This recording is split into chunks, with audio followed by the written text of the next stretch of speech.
Hey, everybody. Hey, I want to talk to you about remote learners and how to do attendance. Okay, this is all something that's very new. I've had several questions about how do we mark them absent? How do we know when they're absent? Is it okay to mark them absent if they don't live stream? These are all really good questions. All right. So the first thing that we need to do, and I apologize for not mentioning this specifically in the teachers meeting where we were talking about attendance and remote learners, um, but let's just keep that. When we have a remote learner, let's leave them in Power School as present, because if we mark them as absent, then that causes them to be treated like everybody else who's absent from school, when in fact that may not be the case at all, because they're at home and they're working and they chose that. So we know where they're at. In Power School, let's leave them as marked present, okay? So that's the first thing for remote learners. Keep them in Power School as present. Second, Mrs. Taylor shared with you a spreadsheet that has all the remote learners on there. And some of them have been very active. That's great. Some of them have not. That's not good. So, what we're trying to do is twice a week get a feel for who's using remote learning to their advantage and who's actively participating in class and who's not.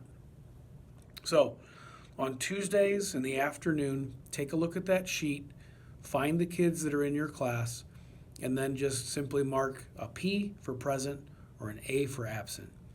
And then later in the week, Friday, before we take off and we start our weekend, take a look at that same list of kids and repeat that process.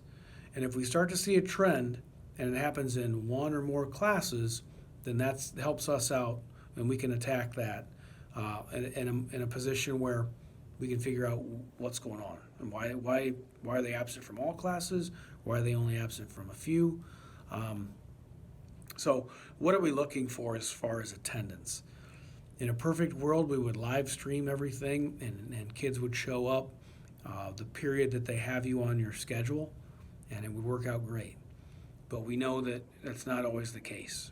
And so, what we're looking for are those students active or not?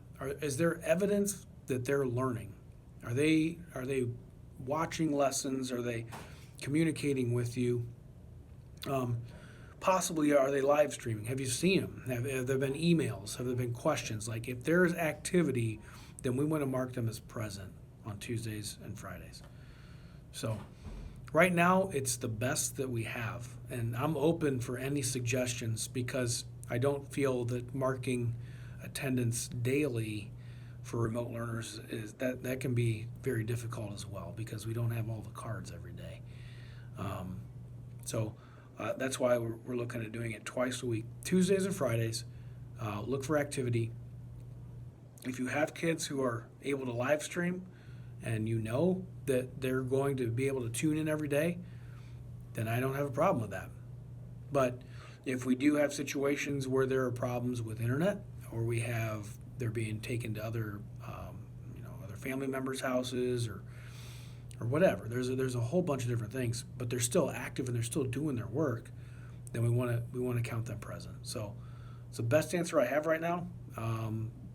We'll try to all get on the same page and do the same thing. A lot of really good questions, and I appreciate that. Hey, have a wonderful day, have a wonderful short week, and take care.